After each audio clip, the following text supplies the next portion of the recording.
जय भारत दोस्तों, आज हम देखने वाले 1 अक्टूबर 2021 का करंट अफेयर, जिसमें हमारा आज का पहला प्रश्न है। सितंबर 2021 में नजला बोर्ड एंड रूमदाने किस देश की पहली महिला प्रधानमंत्री बनी? आपको याद रखना है कौन। नजला बोर्डेन रोमदाने, ठीक है। यहाँ पे मिस्टेक है, यहाँ पे नाम क्या है मैं आपको बता देता हूँ। नाम है नजला रोमदान। नजला रोमदान जो है इनका नाम है, और यह जो है नजला रोमदान, यह हाल ही में प्रधानमंत्री कहाँ की बनी? तो यह हाल ही में प्रधानमंत्री बनी है ट्यूनीशिया की। कहाँ की? ट्यूनीशिया की प्रधानमंत्री बनी है। और नजला रोमदान जो है यह ट्यूनीशिया की जो है पहली महिला प्रधानमंत्री बनी है, ठीक है। कौन? नजला रोमदान जो है ट्यूनीशिया की पहली महिला पीएम बनी, प्रधानमंत्री बनी है। और यहाँ के जो राष्ट्रपति है जिनका नाम है कैस सैयद, ये जो है सरकार को भंग कर जो है इन्होंने जो है आपातकाल घोषित कर दिया था, और जो है अपने आप से जो है खुद नई सरकार बनाने की कोशिश कर रहे थे, ठीक है। तो जो नजला रोमदान जो है इन्हें प्रधानमंत्री बनाया गया है, और यह जो है यहाँ की पहली महिला प्रधानमंत्री हैं। बात की जाए ट्यूनीशिया, अगर दोस्तों मैं बात कर रहा हूँ ट्यूनीशिया। ट्यूनीशिया जो है दोस्तों, अगर आपसे पूछा गया किस कॉन्टिनेंट में आता है ट्यूनीशिया, ठीक है। अगर आप पूछा गया ट्यूनीशिया जो है ये किस कॉन्टिनेंट में आता है, आप सभी को मालूम है ट्यूनीशिया जो है ये अफ्रीका कॉन्टिनेंट के अंदर, ठीक है। ट्यूनीशिया जो है ये अफ्रीका कॉन्टिनेंट के अंदर आता है। अब हम देखते हैं कुछ महत्वपूर्ण प्रश्न। इसका आंसर क्या हो जाएगा? Option number B, Tunisia. अब हम देखते हैं कुछ महत्वपूर्ण प्रश्न जो कि है हाल ही में जापान के नए प्रधानमंत्री किसे नियुक्त किया गया है? आप सभी को मालूम होना चाहिए। सबसे पहले थे योशिहितो सुगा, ठीक है। योशिहितो सुगा जो इन्होंने इस्तीफा दे दिया, और उनकी जगह पर जो है फुमिचो किशिदा जो है यह जापान के अगले जो प्रधानमंत्री हैं यह नियुक्त किए गए। अगला प्रश्न है इजराइल के नए प्रधानमंत्री कौन है? इजराइल के नए प्रधानमंत्री नेफ्ताली बेनेट। कौन? इजराइल के नए प्रधानमंत्री नेफ्ताली बेनेट। बात की जाए राष्ट्रपति कौन है? तो इजराइल के नए राष्ट्रपति इसोक हर्जोग, ठीक है। राष्ट्रपति इसोक हर्जोग और प्रधानमंत्री नेफ्ताली बेनेट। अगला प्रश्न है ईरान के नए राष्ट्रपति किसे बनाया गया? ईरान का नया राष्ट्रपति बनाया गया है इब्राहिम सईदी को। किन्हें? ईरान के नए राष्ट्रपति किन्हें बनाया गया? ईरान के नए राष्ट्रपति बनाया गया है इब्राहिम सईदी को, ठीक है। किन्हें? इब्राहिम सईदी को, ठीक है दोस्तों। अगला प्रश्न है काला कलास किस देश की पहली महिला प्रधानमंत्री हैं? आप सभी को मालूम होना चाहिए काला कलास जो है यह इस्टोनिया की पहली महिला प्रधानमंत्री है, ठीक है। काला कलास इस्टोनिया की पहली महिला प्रधानमंत्री हैं। अगला प्रश्न है जो बाइडेन अमेरिका के किस क्रम के राष्ट्रपति हैं? तो आप सभी को मालूम होना चाहिए जो बाइडेन जो है ये अमेरिका के 46 नंबर के राष्ट्रपति है, ठीक है। 46 नंबर के जो है राष्ट्रपति हैं जो बाइडेन। अगला प्रश्न है ट्यूनीशिया किस सागर से सीमा बनाता है? ट्यूनीशिया जो है एटलस सागर से, सॉरी दोस्तों आप सभी को मालूम है ट्यूनीशिया जो मैं जिसके बारे में अभी आपसे बात कर रहा हूँ वह जो है, अगर आपसे पूछा गया किस सागर से सीमा बनाया था ट्यूनीशिया जो है, अगर हम मैप पे दिखाएं तो ट्यूनीशिया कुछ इस तरीके से है। यहाँ पे अफ्रीका, सॉरी अगर उसे मैप पर दिखाया जाए तो अफ्रीका जो है कुछ इस तरीके से अफ्रीका है, और यहाँ पे जो है यहाँ पे ट्यूनीशिया, और ट्यूनीशिया जो है यहाँ पर एक सागर है, उस सागर का नाम है मेडिटेरियन सी, जिसे हम हिंदी में कहते हैं भूमध्य सागर। तो ट्यूनीशिया जो है भूमध्य सागर के साथ सीमा बनाता है, ठीक है। याद रखना ट्यूनीशिया किस सागर के साथ सीमा बनाता है? ट्यूनीशिया भूमध्य सागर के साथ सीमा बनाता है। अगला प्रश्न है 2019 का शांति का नोबेल पुरस्कार किसे दिया गया? 2019 का शांति का नोबेल पुरस्कार दिया गया है अबी अहमद अली को, ठीक है। किन्हें? अबी अहमद अली को 2019 का शांति का नोबेल पुरस्कार दिया गया है, और यह जो है इथोपिया के प्रधानमंत्री है, ठीक है। कौन? अबी अहमद अली जो है इथोपिया के प्रधानमंत्री हैं, ठीक है दोस्तों। आप सभी को मालूम होना चाहिए 2019 का शांति का नोबेल पुरस्कार अबी अहमद अली इथोपिया के ये प्रधानमंत्री हैं। अगला प्रश्न यानी हमारा आज का दूसरा प्रश्न है प्रतिवर्ष विश्व समुद्री दिवस कब मनाया जाता है? ये बहुत ही महत्वपूर्ण प्रश्न है। आप सभी को इसके अंदर जो है बहुत ज़्यादा कंफ्यूजन भी होता है, और वो कंफ्यूजन होता है विश्व महासागर दिवस, विश्व समुद्री दिवस और राष्ट्रीय समुद्री दिवस में। आप सभी को मालूम होना चाहिए ये तीनों दिवस जो अलग अलग है। पहला दिवस है विश्व समुद्री दिवस। तो विश्व समुद्री दिवस जो है यह आता है सितंबर माह के, सॉरी विश्व समुद्री दिवस जो है यह सितंबर माह के अंतिम गुरुवार को मनाया जाता है। ठीक है, सितंबर माह के अंतिम गुरुवार को जो है विश्व समुद्र दिवस मनाया जाता है। यानी कब मनाया जाता है? यह मनाया जाता है 30 सितंबर को। ठीक है, सितंबर माह के अंतिम गुरुवार को यानी 30 सितंबर को जो है यह मनाया जाता है। और कंफ्यूजन किन किन प्रश्नों में होता है? कंफ्यूजन पहला प्रश्न में होता है राष्ट्रीय समुद्र दिवस। एक था विश्व समुद्र दिवस, एक है राष्ट्रीय समुद्र दिवस। तो राष्ट्रीय समुद्र दिवस मनाया जाता है 5 अप्रैल को। ठीक है, राष्ट्रीय समुद्र दिवस मनाया जाता है 5 अप्रैल को। और एक और कंफ्यूजन वाला प्रश्न है, वो क्या है? विश्व महासागर दिवस। महासागर दिवस, समुद्र दिवस और राष्ट्रीय समुद्र दिवस, आप सभी को इसका पता होना चाहिए। तो महासागर दिवस मनाया जाता है 8 जून को। ठीक है, महासागर दिवस यानी जिसे हम बोलते हैं ओशियन डे। ठीक है, ओशियन डे मनाया जाता है 8 जून को, जो है ओशियन दिवस मनाया जाता है। ठीक है, तो ये हो जाएगा राष्ट्रीय समुद्र दिवस। ठीक है, नेशनल मेरीटाइम डे, और ये हो जाएगा विश्व महासागर दिवस यानी वर्ल्ड ओशियन डे, और विश्व समुद्र दिवस ये हो जाएगा वर्ल्ड मैरीटाइम डे। ठीक है, वर्ल्ड मैरीटाइम डे हो जाएगा विश्व समुद्री दिवस। इसका आंसर क्या जो ऑप्शन नंबर बी, सितंबर माह के अंतिम गुरुवार को। अब हम देखते हैं कुछ महत्वपूर्ण प्रश्न जो कि हैं, कुछ और महत्वपूर्ण प्रश्न, इन प्रश्नों को छोड़कर कुछ और महत्वपूर्ण प्रश्न जो कि है, विश्व हृदय दिवस 2021 की थीम क्या है? तो पहला प्रश्न है कि विश्व हृदय दिवस कब मनाया जाता है? तो विश्व हृदय दिवस जो है ये 29 सितंबर को जो है विश्व हृदय दिवस मनाया जाता है। 29 सितंबर को विश्व हृदय दिवस। और इसकी इस बार की यानी 2021 की थीम क्या थी? इसकी थीम थी यूज हार्ट टू कनेक्ट। क्या थी इसकी थीम? इसकी थीम थी यूज हार्ट टू कनेक्ट। ठीक है, हृदय को कनेक्शन करने के लिए यूज करो, यूज हार्ट टू कनेक्ट जो है इसकी 2021 की थीम थी। कब मनाया था? 29 सितंबर को। अगला प्रश्न,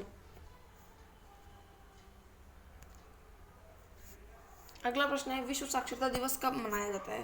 तो आप सभी को मालूम होना चाहिए विश्व साक्षरता दिवस मनाते हैं 8 अप्रैल को। ठीक है, विश्व साक्षरता दिवस 8 अप्रैल को मनाया जाता है। अगर आपसे पूछा गया विश्व पर्यटन दिवस, तो विश्व पर्यटन दिवस जो है यह मनाया जाता है 29 सितंबर को। विश्व पर्यटन दिवस 27 सितंबर को जो है विश्व पर्यटन दिवस मनाया जाता है। ठीक है, याद रखना आपको, विश्व हृदय दिवस 29 सितंबर, विश्व हृदय दिवस 29 सितंबर, और साक्षरता दिवस 8 सितंबर, और बात की जाए विश्व पर्यटन दिवस है 27 सितंबर को। ठीक है, 29 सितंबर हृदय दिवस, 8 सितंबर साक्षरता दिवस, 27 सितंबर पर्यटन दिवस। और अगर आपसे पूछा गया, ठीक है, अगर आपसे पूछा गया कि दोस्तों, अगर आपसे पूछा गया कि विश्व ओजोन दिवस कब मनाया जाता है? ठीक है, अगर आपसे पूछा गया है आखिर विश्व ओजोन दिवस, ठीक है, ये बहुत ही महत्वपूर्ण प्रश्न है। विश्व ओजोन दिवस कब मनाया जाता है? तो आप सभी को मालूम होना चाहिए विश्व ओजोन दिवस जो है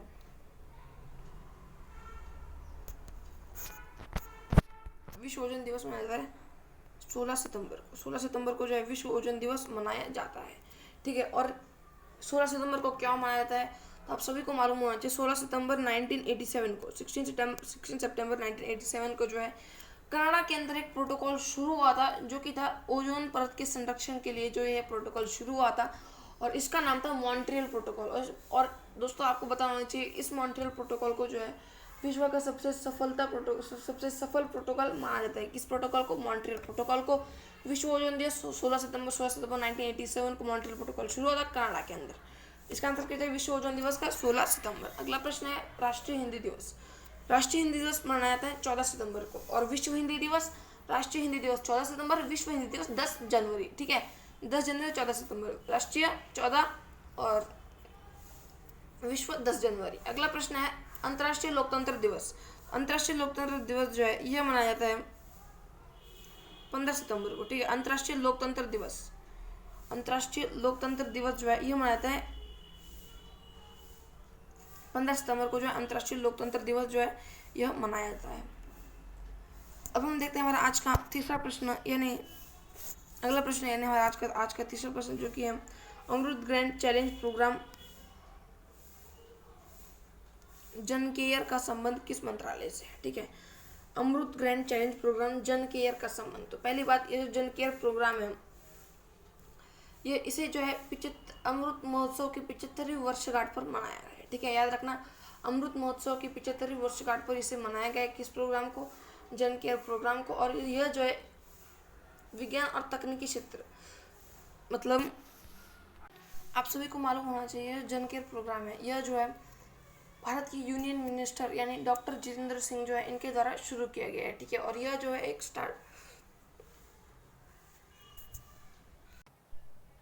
दोस्तों आपसे अगर सेटिंग्स में आपको बताता हूँ तो यह जो प्रोग्राम है जिसका नाम है जन केयर प्रोग्राम, यह जन केयर प्रोग्राम जो है यह अमृत महोत्सव यानी आज़ादी के 75वीं वर्षगांठ पर यह जो है मनाया गया था। और यह जो है जन केयर प्रोग्राम इसे किसके द्वारा मनाया गया था, इसे मनाया गया था विज्ञान और प्रौद्योगिकी मंत्रालय के द्वारा, ठीक है, विज्ञान और प्रौद्योगिकी मंत्रालय के द्वारा। और बात की जाए इसके वर्तमान में मंत्री कौन है, तो इसके वर्तमान में मंत्री डॉक्टर जितेंद्र सिंह। कौन है? डॉक्टर जितेंद्र सिंह जो है यह विज्ञान और तकनीकी मंत्रालय के मंत्री हैं, ठीक है। इसका आंसर हो जाएगा ऑप्शन नंबर डी, विज्ञान और प्रौद्योगिकी मंत्रालय। मंत्री कौन है? डॉक्टर जितेंद्र सिंह। अमृत महोत्सव यानी आज़ादी के 75वीं वर्षगांठ पर जो है इसे मनाया गया था। अब हम देखते हैं कुछ महत्वपूर्ण प्रश्न जो कि भारत की शिक्षा मंत्री कौन है। भारत के शिक्षा मंत्री धर्मेंद्र प्रधान। अगर बात की जाए भारत के पहले सहकारी मंत्री कौन है, तो भारत के पहले सहकारी मंत्री है अमित शाह, ठीक है। भारत के नए शिक्षा मंत्री कौन है? धर्मेंद्र प्रधान। भारत के पहले सहकारी मंत्री कौन है? भारत के पहले सहकारी मंत्री है अमित शाह। अगला प्रश्न है वाणिज्य उद्योग और कपड़ा मंत्रालय। तो आप सभी को मालूम होना चाहिए वाणिज्य उद्योग और कपड़ा मंत्रालय जो है इसके मंत्री हैं पीयूष गोयल। विदेश मंत्रालय के मंत्री हैं एस जयशंकर।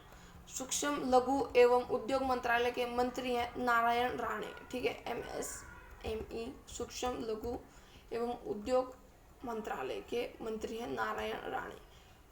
अगर बात की जाए जहाजरानी एवं आयुष मंत्रालय के मंत्री, तो जहाजरानी और आयुष मंत्रालय के मंत्री हैं सर्बानंद सोनोवाल, ठीक। कौन है? सर्बानंद सोनोवाल जो है इसके मंत्री हैं। कुछ और महत्वपूर्ण मंत्रालय के मंत्री देखेंगे जो कि है नागरिक उड्डयन मंत्रालय। नागरिक उड्डयन मंत्रालय के मंत्री ज्योतिरादित्य सिंधिया। रेल मंत्रालय के मंत्री हैं श्री अश्विनी वैष्णव, ठीक है, श्री अश्विनी वैष्णव जो है रेल मंत्रालय के मंत्री हैं। और स्वास्थ्य एवं परिवार कल्याण मंत्रालय के मंत्री हैं मनसुख मंडाविया। कौन? स्वास्थ्य एवं परिवार कल्याण मंत्रालय के मंत्री मनसुख मंडाविया। खेल मंत्रालय के मंत्री अनुराग ठाकुर। खेल मंत्रालय के मंत्री अनुराग ठाकुर। सामाजिक न्याय एवं अधिकारिता मंत्रालय। सामाजिक न्याय एवं अधिकारिता मंत्रालय के मंत्री डॉक्टर वीरेंद्र कुमार। कौन है? डॉक्टर वीरेंद्र कुमार। तो ये था हमारा आज का तीसरा प्रश्न। हो आप सभी को समझ में आ गया। अब हम चलते हैं हमारे अगले प्रश्न, बढ़ते हैं हमारे चौथे प्रश्न की तरफ, जो कि है हाल ही में किसने भारत की पहली जेंडर न्यूट्रल ह्यूमन मैपिलोमा वायरस, जिसे हम इंग्लिश में बोलते हैं HPV वैक्सीन गार्डासिल 9 लॉन्च की है। पहली बात दोस्तों, गार्डासिल 9 जो है यह एक ह्यूमन पेपिलोमा एक वायरस है, ठीक है, ह्यूमन पेपिलोमा वायरस, उसकी यह वैक्सीन बनाई गई है। और बात की जाए इसके पहले बहुत सारी वैक्सीन थी, लेकिन यह जो वैक्सीन है कौन सी? गार्डासिल 9, यह जो है पहली जेंडर न्यूट्रल वैक्सीन है, ठीक है, यानी यह जो है मेल को भी दी जा सकती है और फीमेल को भी दी जा सकती है, दोनों को यह दी जा सकती है। और कैसी है ये? पहली जेंडर न्यूट्रल वैक्सीन है, ठीक है। कौन से वायरस की वैक्सीन है? यह ह्यूमन पेपिलोमा वायरस की वैक्सीन है। बात की जाए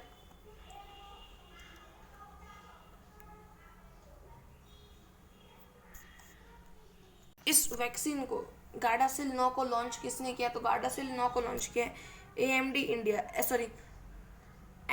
इंडिया जो है, ठीक है, किसने? MSD इंडिया ने जो है इस वैक्सीन को जो है लॉन्च किया है, ठीक है। इसका आंसर क्या हो जाएगा?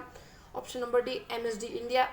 गार्डासिल 9 ह्यूमन पेपिलोमा वायरस की वैक्सीन है, पहली जेंडर न्यूट्रल वैक्सीन है, यानी मेल को भी दी जा सकती है और फीमेल को भी दी जा सकती है। अब हम बढ़ते हैं कुछ महत्वपूर्ण प्रश्नों की तरफ, जो कि है कोवैक्सीन। कोवैक्सीन जो है आप सभी को मालूम होना चाहिए भारत बायोटेक द्वारा तैयार की गई वैक्सीन है कोरोना की। कोविशील्ड जो है ये सीरम इंस्टीट्यूट पुणे के द्वारा जो है तैयार की गई कोविड-19 की वैक्सीन है। अगर बात की जाए झाइकोव डी, कौन सी? झाइकोव डी। अगर आपसे पूछा गया झाइकोव डी जो है यह DNA based first triple dose vaccine है, ठीक है, DNA based first triple dose vaccine है। कौन सी? झाइकोव डी। अगला प्रश्न है स्पुतनिक 5, आप सभी को मालूम होना चाहिए और यह बहुत ही महत्वपूर्ण प्रश्न है, जो कि है स्पुतनिक 5, ठीक है, स्पुतनिक 5। और स्पुतनिक 5 जो है दोस्तों यह विश्व की पहली मान्यता प्राप्त कोविड-19 वैक्सीन है, ठीक है। कौन सी? विश्व की पहली मान्यता प्राप्त कोविड-19 वैक्सीन है। और यह जो है किस देश के द्वारा लॉन्च की गई, यह जो है रूस के द्वारा लॉन्च की गई थी और यह विश्व की पहली मान्यता प्राप्त वैक्सीन कोविड-19 की वैक्सीन है। तो ये था हमारा चौथा प्रश्न। इसका आंसर हो जाएगा MSD इंडिया। MSD की फुल फॉर्म क्या आप मुझे कमेंट में बताना। अब हम बढ़ते हैं हमारे पांचवें प्रश्न की तरफ, जो कि राइट लाइवलीहुड अवार्ड 2021 किस एक भारतीय NGO को दिया गया। आप सभी को मालूम होना चाहिए यह जो राइट लाइवलीहुड अवार्ड है 2021 का, इसके अंदर जो है कुल 4 NGO को दिया गया है। ठीक है, कुल 4 NGO को दिया गया था। इनमें से एक NGO जो है भारत की थी। ठीक है, इनमें से एक NGO भारत की है और उसका नाम है,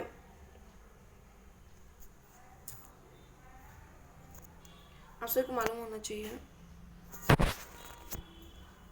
कि यह जो राइट लाइवलीहुड अवार्ड है यह जो है कुल 4 NGO को दिया गया था और इनमें से एक NGO भारत की है जिसका नाम है legal initiative for forest and environment.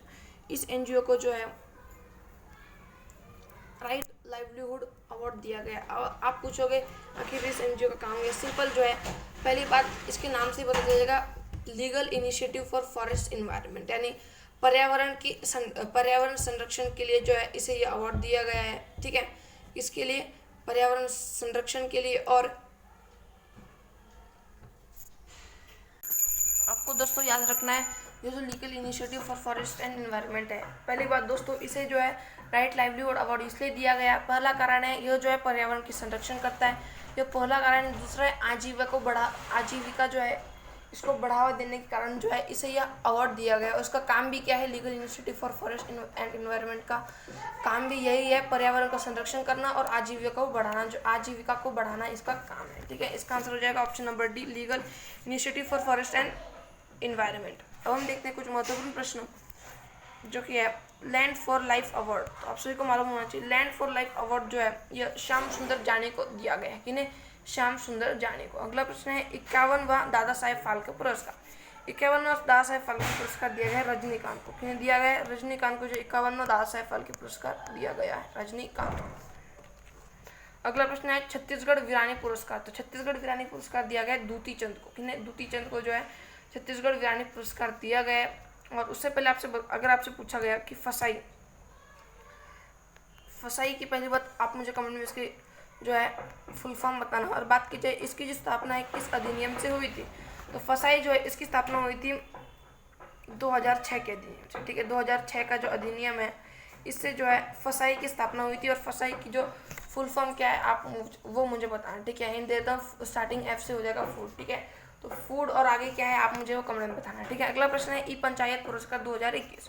ई पंचायत पुरस्कार 2021 दिया गया उत्तर प्रदेश को। ठीक है, विश्व खाद्य पुरस्कार 2021। विश्व खाद्य पुरस्कार 2021, पहली बात अगर आपसे पूछा गया कि खाद्य से अगर आपसे पूछा गया कि फूड डे कब मनाया जाता है, फूड डे मनाया जाता है 16 अक्टूबर को जो है फूड डे मनाया जाता है। और विश्व खाद्य पुरस्कार 2021 किसे दिया गया, तो यह दिया गया शकुंतला हरिके सिंह को जो है विश्व खाद्य पुरस्कार 2021 सम्मानित किया गया है। अगला प्रश्न है, यानी हमारा अगला महत्वपूर्ण प्रश्न है अंतर्राष्ट्रीय रेंजर अवार्ड। तो अंतर्राष्ट्रीय रेंजर अवार्ड दिया गया है महेंद्र गिरी को। किन्हें? महेंद्र गिरी को जो है अंतर्राष्ट्रीय रेंजर अवार्ड दिया गया है। अगर आपसे पूछा गया कि हाल ही में किस क्षेत्र में शांति स्वरूप भटनागर पुरस्कार, एमी पुरस्कार तथा ग्रैमी पुरस्कार प्रदान किया गया, आप सभी को मालूम होना चाहिए कि एमी पुरस्कार दिया गया है टेलीविजन शो के लिए और ग्रैमी पुरस्कार दिया गया है संगीत शो। तो आप सभी को मालूम होना चाहिए कि इसके अंदर जो है पहली बात शांति स्वरूप भटनागर पुरस्कार जो है यह साइंस और टेक्नोलॉजी से संबंधित है और इसके अंदर जो है कुल 7 क्षेत्र हैं और इन 7 क्षेत्रों में जो है कुल 11 लोगों को यह अवार्ड दिया गया है। ठीक है, पहली बात लिख लेना आप, साइंस और टेक्नोलॉजी के क्षेत्र में यह दिया गया है और इनके अंदर साइंस और टेक्नोलॉजी के अंदर कुल 7 क्षेत्र हैं। कितने? 7 क्षेत्र है और इन 7 क्षेत्रों में से जो है 11 लोगों को यह अवार्ड दिया गया है। कौन सा अवार्ड? शांति स्वरूप भटनागर अवार्ड दिया गया है। अब हम देखते हैं हमारा आज का अगला प्रश्न, यानी बढ़ते हैं हमारे आज के 6th क्वेश्चन की तरफ, जो कि लूसी मिशन का संबंध किस अंतरिक्ष एजेंसी से है। तो आप सभी को मालूम होना चाहिए लूसी मिशन जो है यह संबंध है नासा से। इसका संबंध किससे? नासा से इसका संबंध है। ठीक है, और बात की जाए इस लूसी मिशन को नासा कब लॉन्च करने वाला, इस लूसी मिशन को नासा लॉन्च करने वाला है 16 अक्टूबर 2021 को जो है लूसी मिशन को नासा लॉन्च करने वाला है। बात की जाए कहाँ से, तो फ्लोरिंग USA से जो है इसे लॉन्च करने वाला है इसका काम क्या है? इसका काम है बृहस्पति ग्रह। बृहस्पति ग्रह इंग्लिश में इसे क्या कहते हैं? तो बृहस्पति ग्रह को हम इंग्लिश में कहते हैं जुपिटर।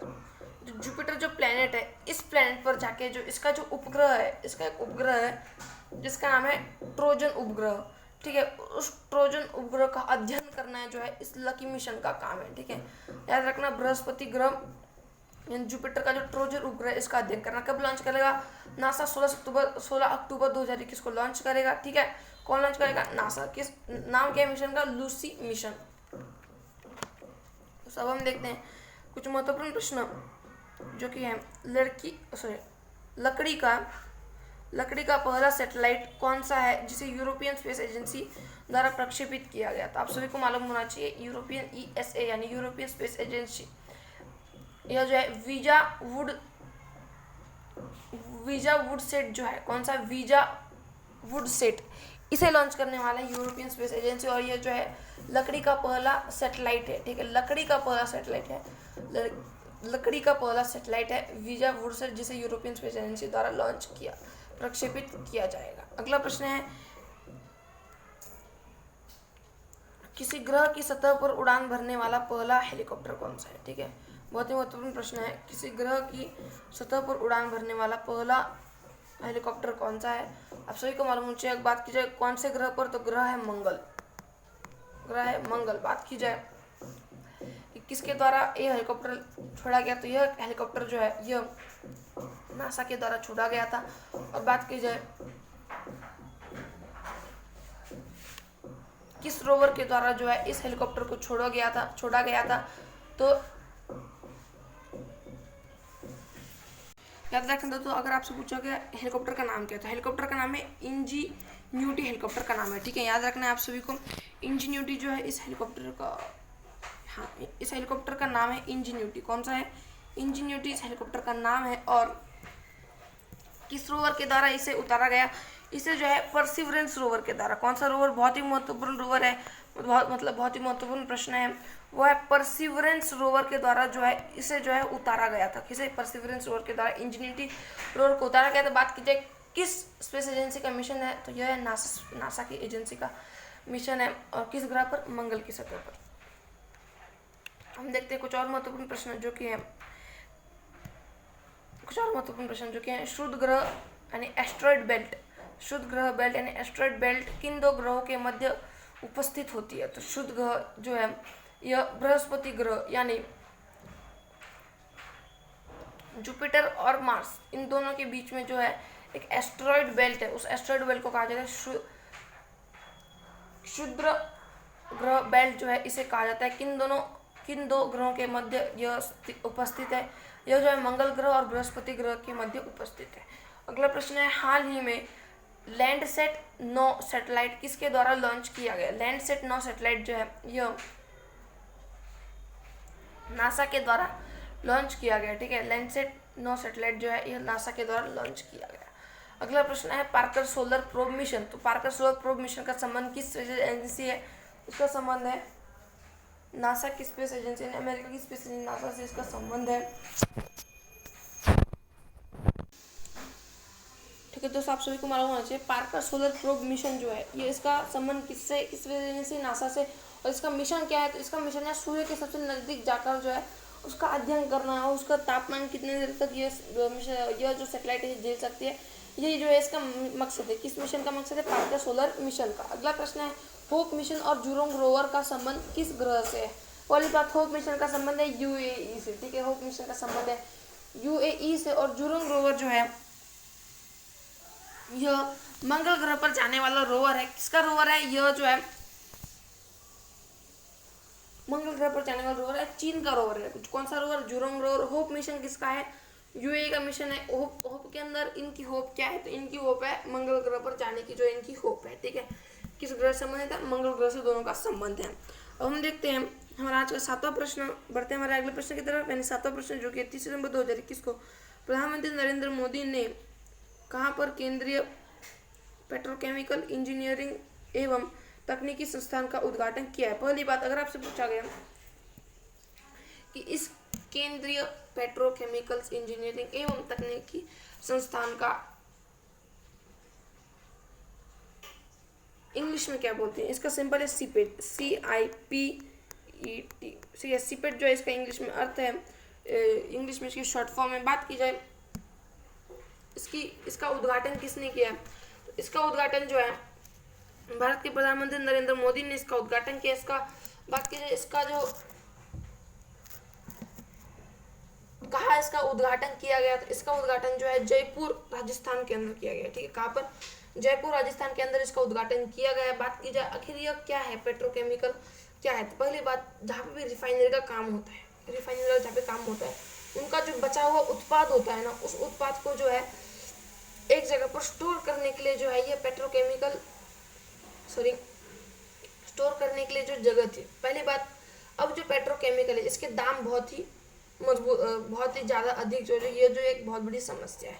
और पहली बात, जो रिफाइनरी इसका वेस्ट जो है यह बहुत ज़्यादा आता था। ठीक है, मतलब इसका जो बचा हुआ उत्पाद था वो बहुत ज़्यादा था, और यह सरकार जो है बार बार नए नए रिफाइनरी जो है यह इम्पोर्ट करती थी, और इसी कारण जो है बहुत ज़्यादा पैसे जो है बहुत ज़्यादा जल्दी से खत्म हो रहे थे। और इसीलिए जो है प्रधानमंत्री नरेंद्र मोदी ने सीपेट की स्थापना की। इसके तहत जो है जो बचा हुआ उत्पाद है उसी से जो है रिफाइनरी का वापस से जो है काम शुरू किया जाएगा। और सरकार के सामने पेट्रोकेमिकल जो है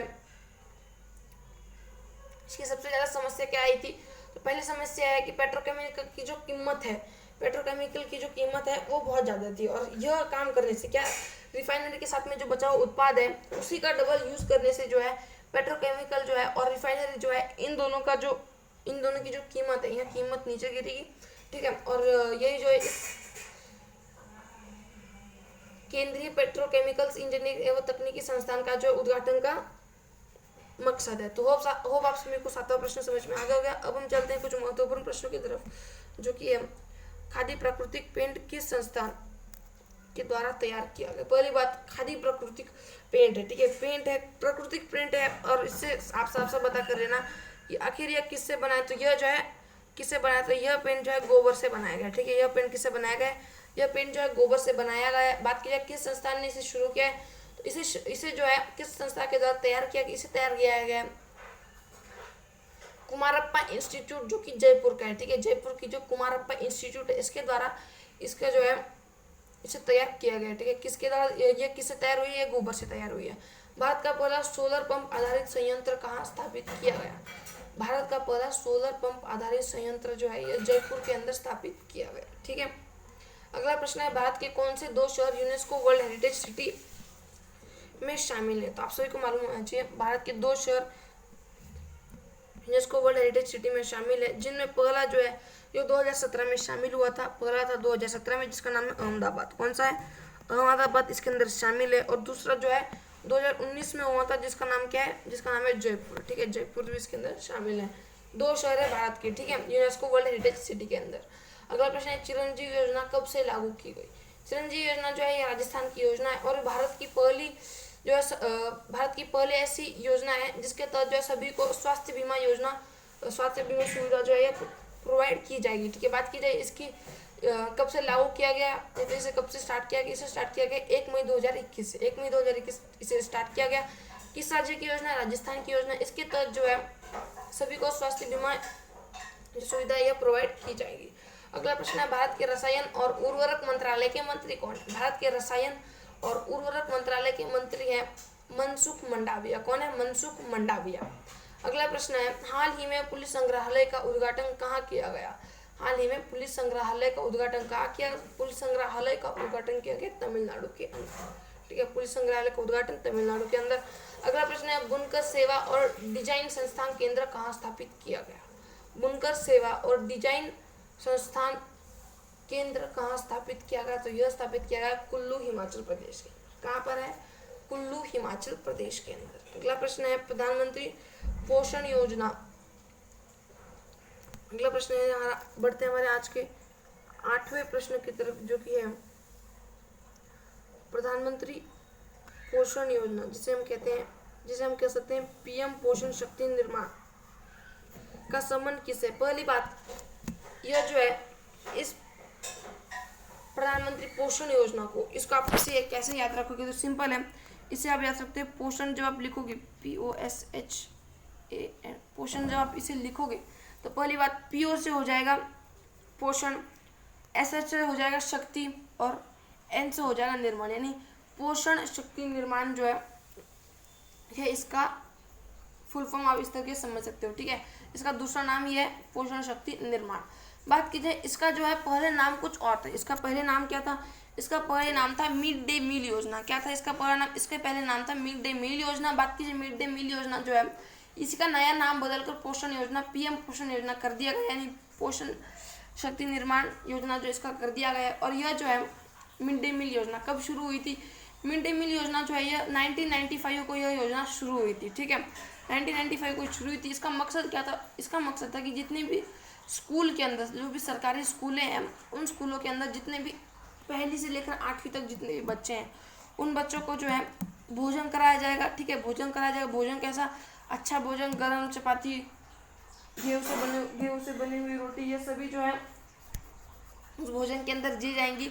और एक तरह समझिए मिड डे मील योजना जो है आपको याद रखना है दोस्तों, इस मिड डे मील योजना का आपको सिंपल याद रखना है 1995 में यह शुरू हुई थी। और इसके अंदर जो है जितने भी पहली से लेकर 8वीं तक जितने भी बच्चे, उन सभी बच्चों को जो स्कूल के अंदर भोजन दिया जाएगा, यानी एक स्कूली भोजन दिया जाएगा।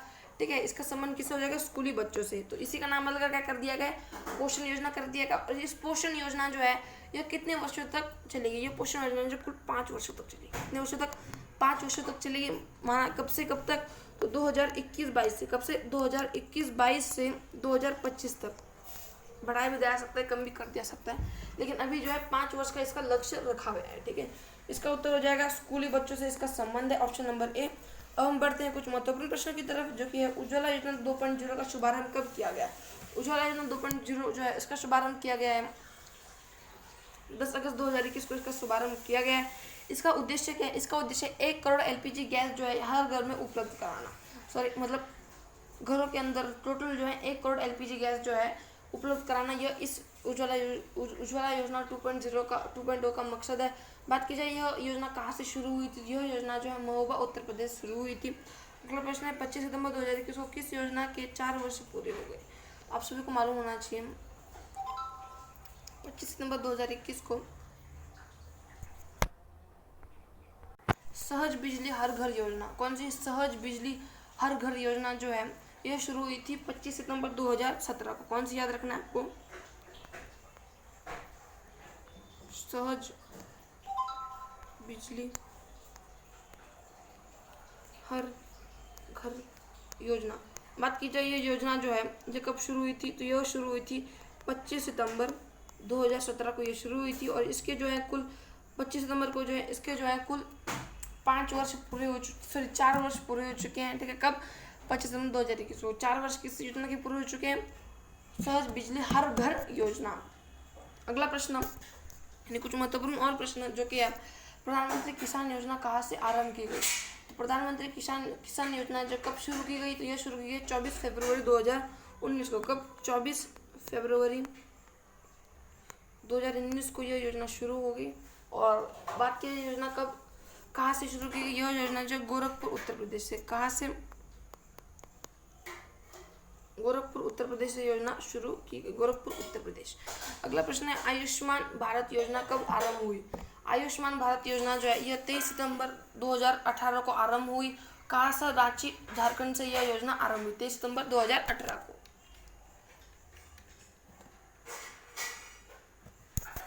अब हम देखते हैं कुछ और महत्वपूर्ण प्रश्न, जो कि अब जो प्रश्न है आखिरी प्रश्न जो कि बहुत महत्वपूर्ण प्रश्न है, जो कि है टीकाकरण को बढ़ावा देने के लिए कौन सा मिशन प्रारंभ हुआ? टीकाकरण को बढ़ावा देने के लिए मिशन का नाम है मिशन इंद्रधनुष। कौन सा मिशन इंद्रधनुष शुरू हुआ था? कब हुआ था? इस मिशन इंद्रधनुष की जो मिशन इंद्रधनुष जो है इसे शुरू किया गया था 25 दिसंबर 2014 को। 25 दिसंबर 2014 को ये योजना शुरू हुई थी। और अगर आपसे बात की जाए इसका संबंध किससे है? इसका संबंध है टीकाकरण को बढ़ावा देने से। लेकिन जो इंद्रधनुष योजना है, कौन सी? इंद्रधनुष योजना। मिशन इंद्रधनुष और इंद्रधनुष योजना दोनों अलग अलग है। इंद्रधनुष योजना बैंकिंग सुधार से इसका संबंध है और मिशन इंद्रधनुष टीकाकरण को बढ़ावा देने से इसका संबंध है। ठीक है, आपको कंफ्यूज नहीं होना है, आपको आराम से जो है आंसर टिक करके आ जाना है। अगला प्रश्न है, हाल ही में किस देश ने हवासोंग 8 नामक हाइपरसोनिक मिसाइल का सफलतापूर्वक परीक्षण किया है?